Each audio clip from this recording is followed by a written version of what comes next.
Hello everyone, welcome to our YouTube channel toppers Yatra. आज इस video में हम लोग पढ़ने वाले हैं प्रश्नावली 5.1 के समांतर श्रेणी अर्थमेटिकली प्रोग्रेशन। इस वीडियो में हम एपी निकालना सीखेंगे। सबसे पहले हम लोग देखते हैं, फर्स्ट क्वेश्चन में दिया गया है निम्नलिखित स्थितियों में से किन स्थितियों में संबंध संख्याओं की सूची एपी है और क्यों है। आपसे इस क्वेश्चन में पूछा गया है एपी ज्ञात कीजिए। पिछली वीडियो में हम लोग पढ़ चुके थे और पिछली वीडियो में आपको बताया गया था कि एपी किस प्रकार से ज्ञात के होते हैं। प्रथम पद को बताया गया था, सार्वंतर बताया गया था और यन पदों के योग को बताया गया था और यनों पद भी बताया गया था। इस वीडियो में एक एक करके हम लोग क्वेश्चन को देखेंगे। पहला क्वेश्चन दिया गया है कि प्रत्येक किलोमीटर के बाद टैक्सी का किराया, जबकि प्रथम किलोमीटर के लिए किराया 15 रुपए है और प्रत्येक अतिरिक्त किलोमीटर के लिए 8 रुपए है। तो आपसे क्वेश्चन में पूछा गया है कि एपी ज्ञात कीजिए। आप सबसे पहले मान लीजिए, माना प्रथम किलोमीटर का किराया, सबसे पहले आप मान लीजिए फर्स्ट क्वेश्चन सॉल्व करिए। पहला क्वेश्चन, माना प्रथम किलोमीटर का किराया, किलोमीटर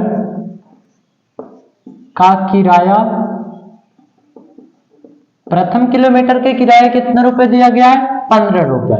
यहां पर 15 रुपए है और अतिरिक्त प्रत्येक अतिरिक्त किलोमीटर के लिए किराया कितने रुपए? 8 रुपए है। आप लिख लीजिए प्रत्येक अतिरिक्त किलोमीटर के लिए, अतिरिक्त किलोमीटर के लिए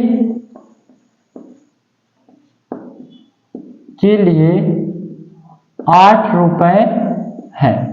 अब इस क्वेश्चन में सबसे पहले आप कॉन्सेप्ट को समझिए। पहला पद दिया गया है पहले किलोमीटर के लिए 15 रुपए और प्रत्येक अतिरिक्त किलोमीटर, जितने अतिरिक्त किलोमीटर बढ़ रहे हैं वहां पर कितना वैल्यू दिया गया है? डी बराबर 2, डी बराबर आपके 8 देगा। डी मतलब क्या है? सार्वंतर है। ए क्या है? प्रथम पद है। तो आपको एपी निकालने की पिछली वीडियो में मैंने आपको फार्मूला बताया था। पहला पद ए, दूसरा ए प्लस डी, तीसरा ए प्लस 2d और चौथा a plus 3d, dash dash dash, ऐसे एपी के पदों को ज्ञात किया जाएगा। सबसे पहला पद कितना है? 15 है और यहाँ पर ए के स्थान पे 15 धन 8, फिर कामा 15 धन 2 गुणे 8, फिर कामा 15 धन 3 गुणे 8। ये आपके एपी के पद हैं। पहला पद 15, फिर उसके बाद 23, 23 के बाद 8 31, फिर 31 के बाद 39, ऐसे ही संख्याएं क्या होती चली जाएंगी। ये आपकी क्या है? एपी है। इसी प्रकार से एपी को ज्ञात किया जाएगा।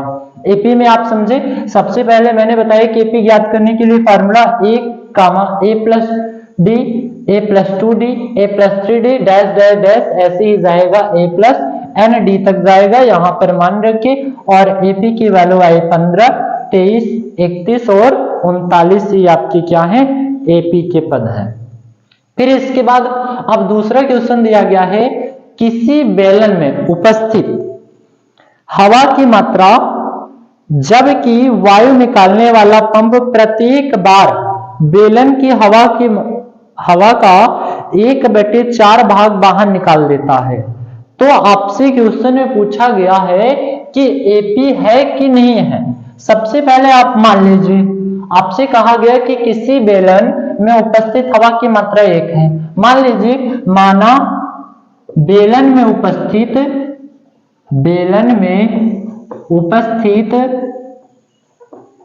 हवा की मात्रा 1 है।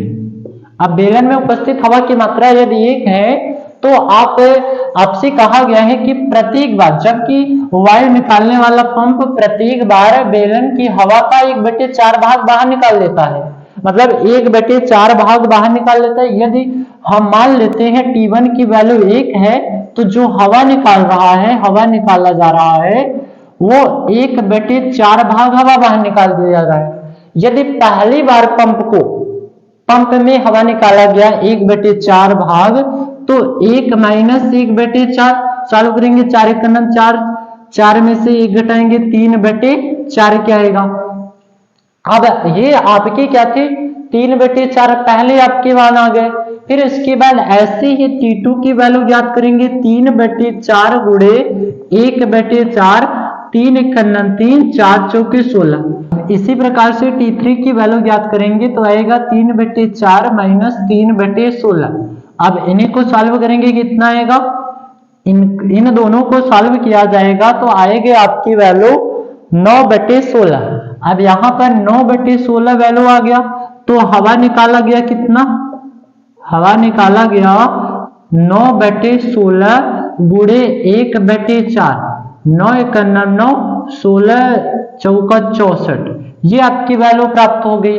अब इसको आपको क्या करना है, जितनी हवा बाहर निकाली गई है, मतलब जितनी हवा बाहर निकाले गए हैं तो इसके श्रेणी, इसके देखिए सबसे पहले 1/4 था सीरीज, फिर उसके बाद 3/16 था और 9/64 था।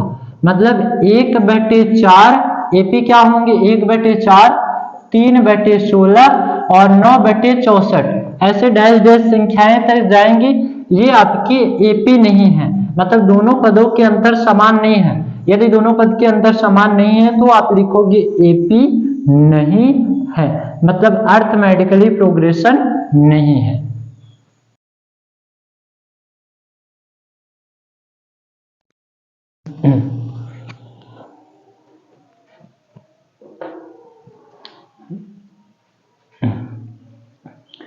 इसके बाद तीसरा क्वेश्चन देखते हैं।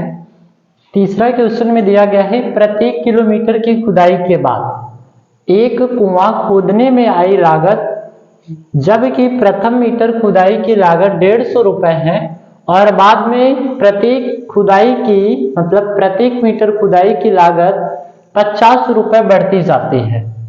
अब एक क्वेश्चन में कहा गया है, इस क्वेश्चन में कि मतलब एक कुआं की खुदाई किया जा रहा है, पहले किलोमीटर की खुदाई 150 रुपए है और इसके बाद प्रत्येक किलोमीटर पे 150 से मतलब प्लस 50 बढ़ जा रहा है, प्रत्येक किलोमीटर के बाद प्लस 50 बढ़ जा रहा है, तो वहां पर आपको क्या करना है, एपी ज्ञात करना है। सबसे पहले मान लीजिए फर्स्ट, मतलब तीसरे क्वेश्चन को सॉल्व किया जाता है। तीसरे क्वेश्चन में सबसे पहले मानिए प्रत्येक किलोमीटर की खुदाई में लागत 50 रुपए है, मतलब पहले किलोमीटर, मतलब पहले मीटर में आप ऐसे लिखना, पहले मीटर में मीटर की खुदाई लागत, खुदाई की लागत 150 रुपए है तथा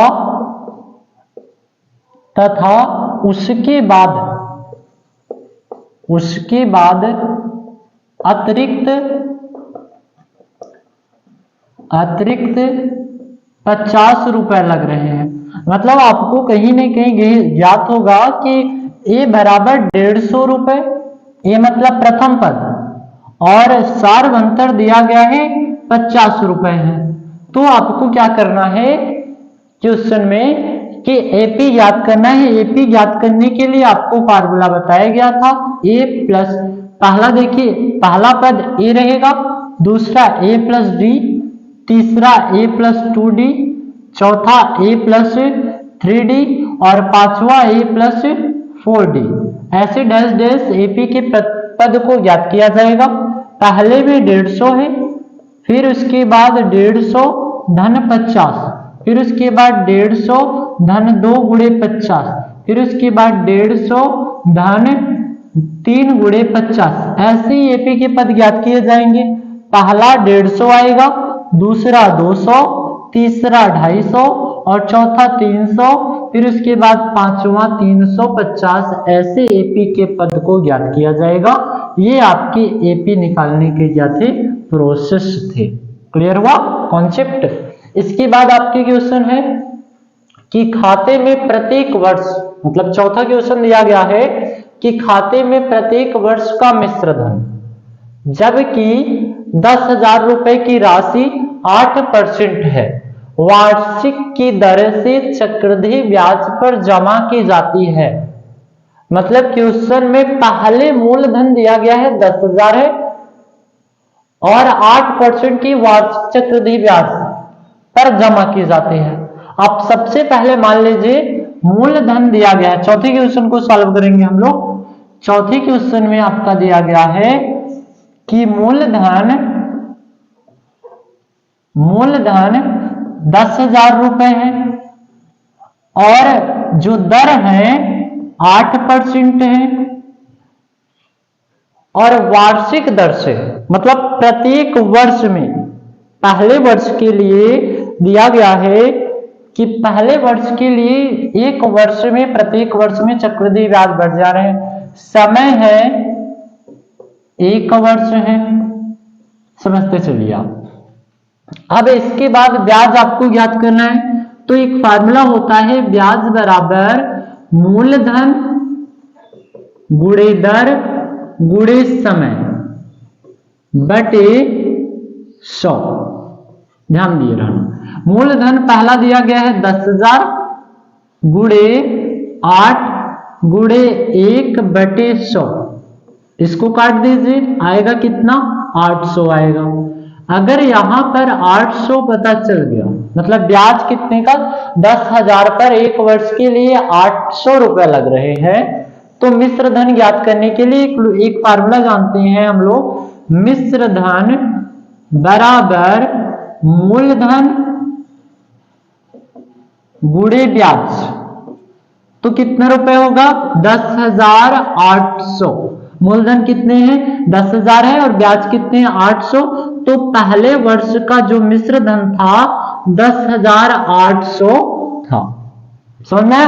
अब इसके बाद दूसरे वर्ष का निकाल सकते हैं आप, ऐसे कर सकते हो, दूसरे वर्ष का ब्याज। वर्ष का ब्याज कितना? मूलधन कितने हैं? यहां पर 10,800 है। अब तो मूलधन कितना हो गया? 10,800 हो गए। 8% की ब्याज से एक वर्ष में ब्याज निकालेंगे तो कितना आएगा? 864 आएंगे। मतलब दूसरे वर्ष का ब्याज। अब ऐसे ही मिश्र धन दूसरे वर्ष का निकाल लेंगे। दूसरे वर्ष का मिश्र धन आएगा 10,800 धन 864 बराबर 11,664। 11,664 आएंगे। ये आपकी कौन सी वर्ष की आ गई मिश्र धन? ये आपकी मिश्र धन आ गया कि दूसरे वर्ष का मिश्र धन। ऐसे ही तीसरे वर्ष का ज्ञात करेंगे, ऐसे ही चौथे वर्ष का ज्ञात करेंगे और एकदम सेम टू सेम ज्ञात करेंगे। अब हमें एपी क्या प्राप्त हुआ? ध्यान दिए रहना। एपी क्या प्राप्त हुआ? पहला तो 10,000 प्राप्त हुआ, पहला 10,000 दिया गया है। फिर इसके बाद दूसरा है 10,800 है और तीसरा है 11,664 है। और आप देख रहे हैं कि सारवंतर पहले तो कितना का सारवंतर आया? पहले तो सारवंतर आया 800 का और इसके बाद 864 का सारवंतर आने लगा। मतलब यहां पर 800 का ब्याज लग रहा था और यहां पर 864 का ब्याज लग रहा था। तो सारवंतर समान नहीं है। मतलब अगर सारवंतर समान नहीं, पहला D1 की वैल्यू जो थी 800 थी और D2 की वैल्यू कितना थी? 864 थी। तो सारवंतर समान नहीं है। अगर जिस एपी का सारवंतर समान ना हो तो वह एपी नहीं रहता। आप ऐसे कह सकते हो, अतः यह एपी नहीं है। अतः यह एपी नहीं है। इसके बाद नेक्स्ट क्वेश्चन को हम लोग सॉल्व करेंगे।